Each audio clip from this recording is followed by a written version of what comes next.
हाय दोस्तों, 8 बज चुके हैं। जैसे कि आप सभी को पता है, हर शाम 8 बजे हम इंडियन मिस्ट्री चैनल पे लाइव क्लास लेते हैं। आज आ गया आपका फिर से फौजी सर। और आप सभी को पता है, फौजी सर आपका फौज का ड्यूटी करता है, इसलिए हर रोज लाइव क्लास नहीं ले पाते, पर हमने टीचर इंक्लूड करके रखा है। वो सर जो होता है वो हर रोज लाइव क्लास लेता है। आज का टॉपिक जो होगा वो एकदम धुआंधार मस्त टॉपिक होगा, क्योंकि आज जो हम करवाएंगे प्रॉपर 30 क्वेश्चन का मॉक टेस्ट करवाएंगे, जहां भाई 15 जीके का क्वेश्चन होगा और 15 जनरल साइंस के क्वेश्चन होगा। कोई भी बच्चा, जो भी बच्चा आज 25 प्लस मारे गए, उनका अगर मैथ थोड़ा बहुत भी अच्छा है तो मान के चलना भाई, फौज का वर्दी आपको इसी साल मिल जाएगा, 100% मिल जाएगा। तो बढ़ते हैं हम आज की फर्स्ट क्वेश्चन की। फर्स्ट क्वेश्चन बहुत ही इंपॉर्टेंट क्वेश्चन है आपके इंडियन आर्मी के एग्जाम के लिए। मान के चलना भाई, करेंसी यानी कि मुद्रा या फिर भारत का कोई राज्य के राजधानी में से एक क्वेश्चन पक्का पूछ लिया जाएगा। तो फर्स्ट क्वेश्चन पूछा है कि करेंसी ऑफ इजिप्ट इज, यानी कि मिस्र की मुद्रा क्या है, आपको बताना है। तो मिस्र की मुद्रा जो होता है आप सभी को पता है पाउंड होता है, ठीक है। यानी कि पाउंड एक्चुअली नहीं होता है, इजिप्शियन पाउंड होता है, ठीक है। इसका ध्यान रख लेना है, बहुत ही इंपॉर्टेंट क्वेश्चन था। अगर आपको क्वेश्चन ऐसे पूछ ले कि जर्मनी में कौन सा करेंसी उपयोग किया जाता है, यानी कि कौन सा मुद्रा उपयोग किया जाता है,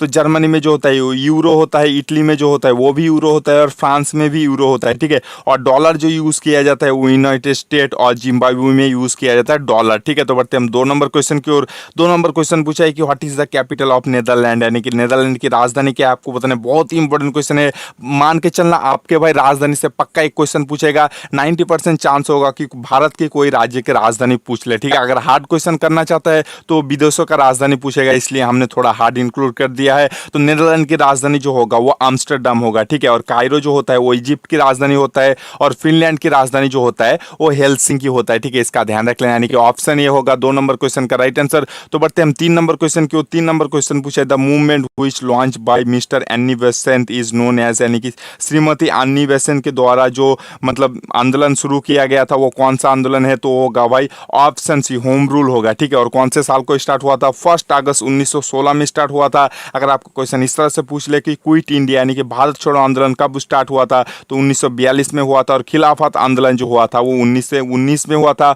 और 1919 में हुआ था भाई जालियांवाला बाग मैसाकर पंजाब के अमृतसर में, ठीक है। तो बढ़ते हम 4 नंबर क्वेश्चन की ओर। 4 नंबर क्वेश्चन भी बहुत ही इंपॉर्टेंट क्वेश्चन पूछा है, आप जरा इसको अच्छे से पढ़ना, ठीक है। क्वेश्चन ये पूछा है कि who was the first commander in chief of independent India, यानी कि स्वतंत्र भारत का पहला चीफ कमांडर कौन था, आपको बताना है। तो इस क्वेश्चन का राइट आंसर होगा JNKM करायप्पा होगा, ठीक है। यानी कि ऑप्शन ये होगा 4 नंबर क्वेश्चन का राइट आंसर। बहुत ही इंपॉर्टेंट है, क्योंकि भाई आर्मी के रिलेटेड है और आर्मी के एग्जाम में आने का ज्यादा चांस होता है, ठीक है। तो इस क्वेश्चन का राइट आंसर होगा ऑप्शन ए। तो बढ़ते हैं 5 नंबर क्वेश्चन की ओर। 5 नंबर क्वेश्चन पूछा है कि Indian standard time was adopted इन, यानी कि भारतीय स्टैंडर्ड टाइम जो है वो कब अपनाया गया है, तो आपको बताना है। तो इस क्वेश्चन का राइट आंसर जो होगा वो 1906 में अपनाया गया है, यानी कि ऑप्शन डी होगा 5 नंबर क्वेश्चन का राइट आंसर। अगर आपको क्वेश्चन इस तरह से पूछ ले कि सुभाष चंद्र बोस का जन्म कब हुआ था, तो सुभाष चंद्र बोस का जन्म जो हुआ था वो 1897 में हुआ था। अगर आपको क्वेश्चन ऐसे पूछ ले कि रविंद्रनाथ टैगोर का जन्म कब हुआ था, तो रविंद्रनाथ टैगोर का जन्म जो हुआ था वो 1861 में हुआ था। और अगर आपको क्वेश्चन ऐसे पूछ ले कि नोबेल कौन से साल को देना स्टार्ट हुआ था और कौन से देश देता है, तो नोबेल जो होता है वो स्वीडन देश देता है, 1901 में देना स्टार्ट हुआ था, ठीक है। इसका भी ध्यान रखना बेहद जरूरी है। और भारत के अंदर फर्स्ट नोबेल पुरस्कार जो मिला था वो रविंद्रनाथ टैगोर को मिला था, ठीक है। तो बढ़ते हम 6 नंबर क्वेश्चन की। 6 नंबर क्वेश्चन पूछा है कि the founder of Maurya emperor in India, यानी कि भारत के मौर्य साम्राज्य के स्थापक कौन है, आपको बताना है। तो भारत में मौर्य साम्राज्य के स्थापक जो किया था वो चंद्रगुप्त ने किया था, ठीक है। इसका ध्यान रख लेना, यानी कि ऑप्शन भी होगा 6 नंबर क्वेश्चन का राइट आंसर। अगर आपको क्वेश्चन ऐसे पूछ ले कि अशोका का अंतिम लड़ाई कौन सा था, तो अशोका का अंतिम लड़ाई जो होगा वो कलिंग वॉर था, ठीक है। यानी कि ऑप्शन सी होता तब राइट आंसर, पर 6 नंबर क्वेश्चन का राइट आंसर होगा ऑप्शन बी। तो बढ़ते हैं हम 7 नंबर क्वेश्चन की ओर। 7 नंबर क्वेश्चन पूछा है कि who change the capital from Delhi to Daulatabad, यानी कि दिल्ली से लेके दौलताबाद किसने भारत की राजधानी चेंज किया था, मतलब किसने राजधानी चेंज किया था। तो देखो, दिल्ली से लेके दौलताबाद जो चेंज किया था वो मोहम्मद तुगलक ने किया था, ठीक है। इसका ध्यान रख लेना। 1327 साल में किया था, ठीक है। इसका ध्यान रख लेना है। और भाई देखो 1911 में जो किया गया था वो भारत के राजधानी जो है वो कोलकाता से लेकर दिल्ली शिफ्ट कर दिया गया था लॉर्ड हार्डिंग के मतलब गवर्नर जनरल के टाइम पे, ठीक है। इसका भी ध्यान रखना बेहद जरूरी है, बहुत ही इंपॉर्टेंट क्वेश्चन था। नेक्स्ट क्वेश्चन यानी कि 13 नंबर क्वेश्चन की 8 नंबर क्वेश्चन की। 8 नंबर क्वेश्चन पूछा है कि was the leader of non operation movement यानी कि असहयोग आंदोलन के नेता कौन थे आपको बताना है। तो असहयोग आंदोलन के नेता जो होगा वो महात्मा गांधी जी था। और असहयोग आंदोलन कब स्टार्ट हुआ था, तो असहयोग आंदोलन जो स्टार्ट हुआ था वो 1 अगस्त 1920 को स्टार्ट हुआ था। और महात्मा गांधी जी का जन्म जो हुआ था 1869 में हुआ था, और मृत्यु जो है वो 1848 में किया गया था। नथुराम गोडसे ने किया था भाई महात्मा गांधी जी का हत्या, ठीक है, इसका भी ध्यान रख लेना है। और दिल्ली चलो का नारा जो है वो सुभाष चंद्र ने दिया था। अगर आपको क्वेश्चन ऐसे पूछ ले कि grand old man of India किसे जाना जाता है, किसको जाना जाता है, तो grand old man of India के नाम से जो होगा वो दादा भाई नौरोजी को जाना जाता है, ठीक है, इसका ध्यान रख लेना है। तो ऑप्शन मतलब बी होगा 8 नंबर क्वेश्चन का राइट आंसर। तो बढ़ते हैं 9 नंबर क्वेश्चन की ओर। 9 नंबर क्वेश्चन पूछा है कि where the famous Golconda fort institute, यानी कि भाई गोलकोंडा पोर्ट इंस्टीट्यूट जो है वो कहाँ पर स्थित है, तो होगा भाई हैदराबाद में स्थित होता है, ठीक है। और मुंबई का राजधानी जो होता है वो महाराष्ट्र का राजधानी होता है मुंबई, और भोपाल जो होता है वो एमपी यानी कि मध्य प्रदेश का राजधानी होता है। तो बढ़ते हैं 10 नंबर क्वेश्चन की ओर। 10 नंबर क्वेश्चन पूछा है कि Lal Bahadur Shastri cricket stadium is located in, यानी कि लाल बहादुर क्रिकेट स्टेडियम कहाँ पर स्थित है।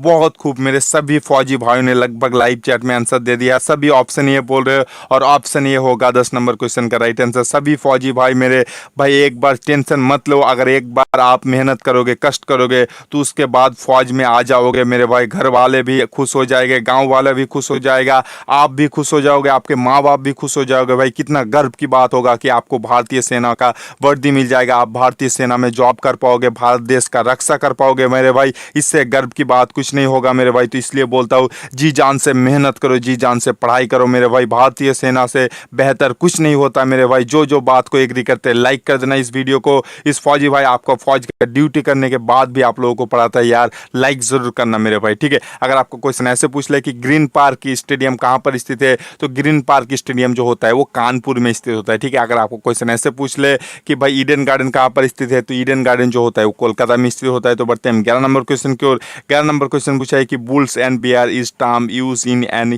भाई बुल्स एंड बियर जो होता है वो किस में यूज किया जाता है, तो होता है भाई स्टॉक एक्सचेंज में यूज किया जाता है, ठीक है। और बुल फाइटिंग जो होता है वो स्पेन देश का राष्ट्रीय खेल जो होता है वो बुल फाइटिंग होता है, ठीक है, इसका भी ध्यान रख लेना है। तो बढ़ते हैं 12 नंबर क्वेश्चन की ओर। 12 नंबर क्वेश्चन पूछा है कि gulf of Minar is located in, यानी कि गल्फ ऑफ मीनार जो होता है वो कौन से राज्य में स्थित है, तो होगा भाई तमिलनाडु में स्थित होता है, ठीक है, इसका ध्यान रख लेना है। तो बढ़ते हैं 13 नंबर क्वेश्चन की ओर। 13 नंबर क्वेश्चन पूछा है कि India divided book written by, यानी कि भारत विभाजन पुस्तक जो है वो किसके द्वारा लिखा गया है, तो भारत विभाजन पुस्तक जो होगा वो डॉक्टर राजेंद्र प्रसाद के द्वारा लिखा गया था। और डॉक्टर राजेंद्र प्रसाद जो था वो भारत का प्रथम राष्ट्रपति था, ठीक है, इसका ध्यान रख लेना है। और भारत का प्रथम प्रधानमंत्री जो था वो जवाहरलाल नेहरू था, ठीक है, इसका ध्यान रख लेना है। तो बढ़ते हैं हम 14 नंबर क्वेश्चन की ओर। 14 नंबर क्वेश्चन पूछा है कि where is statue of liberty located, यानी कि स्टैचू ऑफ लिबर्टी कहाँ पर स्थित है, तो स्टैचू ऑफ लिबर्टी जो होगा वो न्यूयॉर्क में स्थित होता है। अगर आपको क्वेश्चन ऐसे पूछ ले कि इंटरनेशनल कोर्ट ऑफ जस्टिस का हेडक्वार्टर यानी कि मुख्यालय कहाँ पर स्थित है, तो इंटरनेशनल कोर्ट ऑफ जस्टिस का हेडक्वार्टर जो होता है वो हेगे में स्थित होता है। आईफेल टावर जो होता है वो पेरिस में स्थित होता है। और लंदन जो होता है वो टेम्स नदी के किनारे स्थित होता है, ठीक है। तो बढ़ते हैं 15 नंबर क्वेश्चन की ओर। 15 नंबर क्वेश्चन पूछा है कि खासी लैंग्वेज स्पीक इन हुई स्टेट, यानी कि खासी भाषा जो होता है वो किस राज्य में बोला जाता है, तो खासी भाषा जो होता है वो मेघालय में बोला जाता है, ठीक है। मणिपुर में जो होता है वो मणिपुरी भाषा बोला जाता है। कर्नाटक में जो होता है वो कन्नड़ा भाषा बोला जाता है, ठीक है। इसी के साथ हमारा जीके का पार्ट खत्म होता है। अब बढ़ेंगे हम जनरल साइंस की क्वेश्चन की ओर। जनरल साइंस का आज जिस लेवल का हमने क्वेश्चन इंक्लूड किया है, मान के चलना आपके इंडियन आर्मी के एग्जाम में बिल्कुल सेम लेवल का क्वेश्चन होगा, ठीक है। आप ओरिजिनल क्वेश्चन पेपर हमारे वीडियो में देख सकते हो, पुराना वाला सारा वीडियो आप देख लेना, आपका एक भी क्वेश्चन डाउट नहीं रहेगा मेरे भाई, ठीक है। तो 16 नंबर फर्स्ट जनरल साइंस का क्वेश्चन पूछा है what is the mixture of German silver, यानी कि जर्मन सिल्वर का मिश्रण क्या है, तो जर्मन सिल्वर का मिश्रण जो होता है कॉपर, जिंक और निकेल को मिला के बनाया जाता है जर्मन सिल्वर। और कॉपर और जिंक को मिला के बनाया जाता है ब्रास यानी कि पीतल। और कॉपर और टीन को मिला के बनाया जाता है भाई ब्रोंज। और एसएन जो होता है वो टीन का सिंबल होता है। अगर आपको क्वेश्चन इस तरह से पूछ ले कि स्टेनलेस स्टील किस किस को मिला के बनाया जाता है, तो स्टेनलेस स्टील जो होगा वो एफ यानी कि लोहा, क्रोमियम और निकेल और कार्बन को मिलाकर बनाया जाता है। तो बढ़ते हम 17 नंबर क्वेश्चन की। 17 नंबर क्वेश्चन पूछा है मतलब tissue found between xylem and phloem is called, यानी कि जाइलेम और फ्लोएम के बीच कौन से टिश्यू रहता है, तो होगा भाई ऑप्शन डी यानी कि वास्कुलर टिश्यू होगा, ठीक है। वास्कुलम टिश्यू होगा इस क्वेश्चन का राइट आंसर एक्चुअली, ठीक है। तो ऑप्शन डी होगा भाई 17 नंबर क्वेश्चन के राइट आंसर। और जाइलेम का काम जो होता है वो पेड़ों में जो होता है वो पानी खनिज पदार्थ जो होता है वो पेड़ों की मतलब रूट यानी कि शाखा से जो होता है वो ऊपर की ओर पूरे बॉडी में सप्लाई कर देता है। और फ्लोएम का काम जो होता है वो पत्ते में जो खाना बनता है वो पूरे बॉडी में फ्लोएम सारा पूरा बॉडी में सप्लाई करता है। ठीक है, तो बढ़ते हैं हम 18 नंबर क्वेश्चन की ओर। 18 नंबर क्वेश्चन पूछा है कि what is the speed of light, यानी कि प्रकाश की गति क्या है आपको बताना है। तो प्रकाश की गति जो होता है वो 10 × 10⁸ मीटर पर सेकंड होता है। अगर आपको साउंड यानी कि ध्वनि का गति पूछ ले तो ध्वनि का गति जो होता है वो 332 मीटर पर सेकंड होता है। अगर आपको क्वेश्चन ऐसे पूछ ले कि ध्वनि किस माध्यम में सबसे ज़्यादा स्पीड में चलता है, ध्वनि यानी कि साउंड जो होता है वो सबसे ज़्यादा सॉलिड यानी कि ठोस चीज़ों में चलता है, उसके बाद लिक्विड यानी कि तरल चीज़ों में, उसके बाद गैस में चलता है। और ध्वनि जो होता है वो निर्वात में नहीं चल सकता यानी कि शून्य माध्यम में नहीं चल सकता, वैक्यूम में नहीं चल सकता। अगर आपको क्वेश्चन ऐसे पूछ ले कि लाइट यानी कि प्रकाश की गति सबसे ज़्यादा कौन से माध्यम में होता है, तो प्रकाश की गति जो होता है वो सबसे ज़्यादा निर्वात में होता है यानी कि वैक्यूम में सबसे ज़्यादा प्रकाश की गति होता है यानी कि लाइट की गति होता है। ठीक है, इसका ध्यान रख लेना है। और लाइट ईयर जो होता है वो दूरी मापने की ये इकाई है। ठीक है, तो बढ़ते हैं 19 नंबर क्वेश्चन की ओर। 19 नंबर क्वेश्चन पूछा है कि which type lens in magnifying glass, यानी कि मैग्नीफाइंग ग्लास में कौन सा टाइप का लेंस उपयोग किया जाता है। तो मैग्नीफाइंग ग्लास में जो होता है वो कॉन्वेक्स लेंस उपयोग किया जाता है यानी कि उत्तल लेंस उपयोग किया जाता है। ठीक है, ऑप्शन ए होगा इस क्वेश्चन का राइट आंसर। अगर आपको क्वेश्चन ऐसे पूछ ले कि दूरदृष्टि दोष ठीक करने के लिए कौन सा लेंस उपयोग किया जाता है, तो दूरदृष्टि दोष ठीक करने के लिए जो होता है वो कॉन्वेक्स यानी कि उत्तल लेंस उपयोग किया जाता है। और निकट दृष्टि दोष के लिए जो होता है वो कॉन्वेक्स यानी कि अवतल लेंस उपयोग किया जाता है। ठीक है, इसका ध्यान रख लेना है। तो बढ़ते हैं 20 नंबर क्वेश्चन की ओर। 20 नंबर क्वेश्चन पूछा है कि which type alloy use in electric bulb, यानी कि बिजली के बल्ब में जो होता है वो किस तरह का मिश्र धातु उपयोग किया जाता है।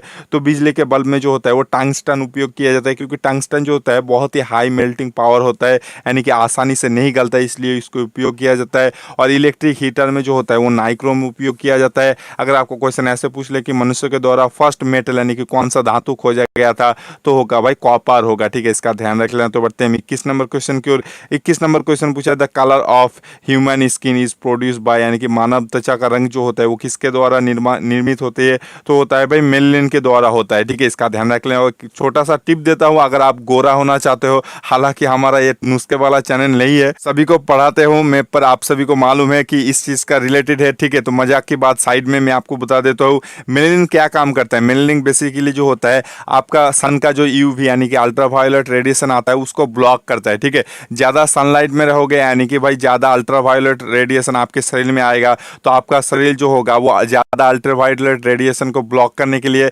ज़्यादा मेलानिन उत्पन्न करेगा। ठीक है, और ज़्यादा अगर आप मेलानिन उत्पन्न करेगा आपका शरीर, तो आपका शरीर जो होगा वो काला हो जाएगा। ठीक है, तो इसलिए जो ज़्यादा धूप में रहता है उसका शरीर जो होता है वो काला इसलिए होता है। ठीक है, हम जैसे लोगों का जो होता है वो नॉर्मल सा त्वचा होता है, पर आपको पता है अमेरिका जो इंग्लैंड जो मतलब नॉर्मल एकदम ठंडे इलाके में रहते हैं उसका त्वचा का रंग जो होता है वो गोरा होता है। इसके कारण ही होता है क्योंकि उनका शरीर जो होता है वो कम मेलानिन उत्पन्न करता है, और उसके जनरेशन में उसके बच्चों में भी होता है वो कम मेलानिन उत्पन्न होता है, और वो मतलब जो होता है पीढ़ी दर पीढ़ी जो होता है वो गोरा होते चले जाता है। और एक चीज़ बोल दूं, जैसे कि अफ्रीका का लोग होता है वो काला होता है क्योंकि वहाँ सनलाइट बहुत ज़्यादा होता है, तो उसका भी पीढ़ी दर पीढ़ी जो होता है वो भाई क्या होता है काला हो जाता है। ठीक है, तो इसलिए ज़्यादा धूप में जाओगे तो ज़्यादा काला हो जाओगे। तो यार ये कुछ टाइम के लिए जो होता है, पर नेचुरली जो होगा वो आप रहेगा आपका शरीर। ठीक है, तो यार कोई बात नहीं, हम इंडियन आर्मी है, फौजी है यार, धूप में सर्दी में लड़ना ही हमारा काम होता है, चाहे गोरा काला कुछ फर्क नहीं पड़ता, बस देश सबसे पहला है, उसके बाद हमारा कोई शरीर है। जान भी दे देंगे यार गोरा काला के, क्या बात है मेरे भाई। तो फौजी भाई सभी यार जो बच्चे यार इस फौजी भाई को पसंद करते हो यार, प्लीज़ यार एक लाइक कर देना मेरे भाई। तो बढ़ते हैं 22 नंबर क्वेश्चन की ओर। 22 नंबर क्वेश्चन पूछा था hearing range of human ear, यानी कि भाई मानव कान कितने सीमा तक सुन सकता है। तो मानव कान जो होता है वो 20 से लेकर 20,000 हर्ट्ज तक सुन सकता है। अगर आपको क्वेश्चन ऐसे पूछ ले कि 20,000 हर्ट्ज के ऊपर के साउंड कौन सुन सकता है, तो कुत्ते बिल्ली चमगादड़ जो होगा ये सारा सुन सकता है। ठीक है, अगर आपका पूछ ले ऐसा कि 20 हर्ट्ज के नीचे जो होगा वो उसे क्या कहा जाता है, तो 20 हर्ट्ज के नीचे अगर साउंड होगा तो उसके इंफ्रासोनिक साउंड कहा जाता है। अगर 20,000 हर्ट्ज के ऊपर साउंड होगा तो उसे अल्ट्रासोनिक साउंड कहा जाता है। ठीक है, इसका ध्यान रख लेना है। तो बढ़ते हैं हम 23 नंबर क्वेश्चन की। 23 नंबर क्वेश्चन पूछा है कि what is the pH value of water, यानी कि पानी का पीएच मान क्या है। तो पानी का पीएच मान जो होता है वो 7 होता है। ठीक है, 0 से लेकर 14 तक पीएच मान होता है। अगर आपको 7 से कम होगा तो उसका एसिड कहा जाता है, 7 से ज़्यादा होगा तो उसे बेस कहा जाता है, और 7 जो होता है वो न्यूट्रल होता है। ठीक है, इसका ध्यान रख लेना। तो बढ़ते हैं हम 24 नंबर क्वेश्चन की ओर। 24 नंबर क्वेश्चन पूछा है कि what is the value of ji is, यानी कि जी का मान क्या गया है। तो जी का मान जो होता है वो 9.8 मीटर पर सेकेंड स्क्वायर होता है। ठीक है, इसका ध्यान रखें, सेकेंड स्क्वायर होना बेहद जरूरी है। अगर आपको सेकेंड स्क्वायर नहीं देगा तो वो गलत कहलाया जाएगा। ठीक है, इसका ध्यान रख लेना है। तो ऑप्शन भी होगा 24 नंबर क्वेश्चन का राइट आंसर। तो बढ़ते हैं 25 नंबर क्वेश्चन की ओर। 25 नंबर क्वेश्चन पूछा है कि which energy store in a dry cell, यानी कि भाई शुष्क सेल में जो होता है वो कौन सा एनर्जी यानी कि कौन सा ऊर्जा जो है वो स्टोर किया जाता है। तो ड्राई सेल में जो होता है वो केमिकल एनर्जी यानी कि केमिकल ऊर्जा को जो होता है, रासायनिक ऊर्जा को जो होता है वो स्टोर करके रखा जाता है। ठीक है, इसका ध्यान रख लेना, बहुत ही इंपॉर्टेंट क्वेश्चन था। तो बढ़ते हैं हम 26 नंबर क्वेश्चन को। 26 नंबर क्वेश्चन पूछा है कि वेयर इज जीन लोकेटेड, यानी कि जीन कहाँ पाया जाता है। तो जीन जो होता है वो क्रोमोसोम यानी कि गुणसूत्र में पाया जाता है। और माइटोकॉन्ड्रिया का जो होता है वो पावर हाउस ऑफ सेल कहा जाता है माइटोकॉन्ड्रिया को। ठीक है, इसका ध्यान रख लेना। तो बढ़ते हैं हम 27 नंबर क्वेश्चन की ओर। 27 नंबर क्वेश्चन पूछा है कि the most different between plant and animal is, यानी कि पेड़ और पौधे, पेड़ और जानवर में जो होता है वो मेजर डिफरेंट कौन सा होता है। तो होता है भाई मूवमेंट यानी कि चलन जो होता है। पेड़ पौधे जो होता है वो चल नहीं सकते, पर मतलब जानवर जो होता है, मतलब जो एनिमल होता है वो चल सकता है। ठीक है, ये मेजर डिफरेंट होता है। ठीक है, इसका भी ध्यान रखना बेहद जरूरी है। तो बढ़ते हैं हम नेक्स्ट क्वेश्चन की ओर। और सभी बच्चे यार प्लीज लाइक कर देना इस फौजी भाई को, क्योंकि फौज का ड्यूटी करता हूँ, इसलिए मुश्किल का सामना करता हूँ, फिर भी यार आप लोगों के लिए हर रोज वीडियो लाता हूँ, पैसे देकर टीचर इंक्लूड कर रखा है। तो यार इस फौजी भाई के लिए लाइक तो बनता है। और जिन बच्चों को फ्री में PDF चाहिए, डिस्क्रिप्शन में हमारा टेलीग्राम ग्रुप का लिंक है, वहाँ से जाके आप फ्री में PDF डाउनलोड कर सकते हो, एक भी पैसा नहीं लगेगा आपको। तो 28 नंबर क्वेश्चन पूछा है कि which gas in air help to thing to burn, यानी कि भाई जलने में कौन सा गैस मतलब उपयोग किया जाता है। तो जलने के लिए जो होता है वो हेल्प करता है ऑक्सीजन गैस, और आग बुझाने के लिए उपयोग किया जाता है कार्बन डाइऑक्साइड यानी कि CO2 जो होता है वो आग बुझाने के लिए यूज़ किया जाता है। तो बढ़ते हैं 29 नंबर क्वेश्चन को। 29 नंबर क्वेश्चन पूछा है कि 0 degree Celsius is equal to how much degree Fahrenheit, यानी कि 0 डिग्री सेल्सियस जो होता है वो कितने डिग्री के फ़ारेनहाइट के बराबर होता है। तो 0 डिग्री सेल्सियस जो होता है वो भाई 32 डिग्री फ़ारेनहाइट के बराबर होता है। अगर आपको इसको निकालना है, अगर आपको याद नहीं रखना है, तो इस फॉर्मूला को आपको याद रखना है, C/5 इक्वल टू F-32/9। इसमें अगर आप सेल्सियस में मान रखोगे तो F निकालोगे तो ऑटोमेटिकली फ़ारेनहाइट निकल के आ जाएगा। अगर आप फ़ारेनहाइट में मान रखते हो तो अगर आपको सेल्सियस में रखना है तो ऑटोमेटिकली निकल के आ जाएगा। अगर आपको क्वेश्चन ऐसे पूछ ले कि कौन सा तापमात्रा पे जो होता है वो सेल्सियस और फ़ारेनहाइट स्केल दोनों का बराबर होता है, तो होता है भाई -40 डिग्री सेल्सियस और -40 डिग्री फ़ारेनहाइट जो होता है वो दोनों इक्वल होता है। अगर आपको क्वेश्चन इस तरह से पूछ ले कि मानव का नॉर्मल टेम्परेचर कितना होता है, तो मानव शरीर का नॉर्मल टेम्परेचर जो होता है वो 37 डिग्री सेल्सियस होता है, और फ़ारेनहाइट में जो होता है वो 98.6 डिग्री फ़ारेनहाइट होता है। ठीक है, तो बढ़ते हैं हम आज की लास्ट क्वेश्चन की ओर। और जाते जाते सारा बच्चे भाई वीडियो को लाइक कर देना, फौजी लोगों को लाइक करना मेरे भाई, दूसरे लोगों को तो आप लाइक करते हो, फौजी को नहीं लाइक करोगे तो क्या है फायदा यार इंडियन आर्मी के बनने का। तो बढ़ते हैं हम 30 नंबर क्वेश्चन की ओर। 30 नंबर क्वेश्चन पूछा है कि which is the following the heaviest रे, यानी कि निम्न में से कौन सा जो होता है वो सबसे हेवीएस्ट रे होता है, भारी किरण होता है, तो होता है अल्फा रे होता है। ठीक है, तो इसी के साथ हमारा आज का वीडियो खत्म होता है। अगर आप भी चाहते हो हर शाम 8 बजे हमसे पढ़ना, क्योंकि हम इंडियन आर्मी के रिलेटेड जितना भी एग्जाम होता है सारा बिल्कुल हर शाम 8 बजे आपको हम लाइव क्लास देते हैं। तो जो बच्चे हर शाम 8 बजे पढ़ना चाहते हो हमसे, तो चैनल को सब्सक्राइब करने के बाद बाजू में बेल आइकन जरूर दबा देना। और अगर आप चाहते हो कि यार दोस्तों के साथ शेयर करें तो प्लीज़ यार शेयर करना, व्हाट्सएप में, ग्रुप में, कहीं पे भी शेयर करना। जो भाई आने वाले टाइम पे फौज का तैयारी करेगा, अभी अगर फौज का तैयारी करेगा तो उनके साथ भी बिल्कुल शेयर करना। तो आज हम आपसे विदा लेते हैं, कल मिल जाएंगे पक्का शाम 8 बजे।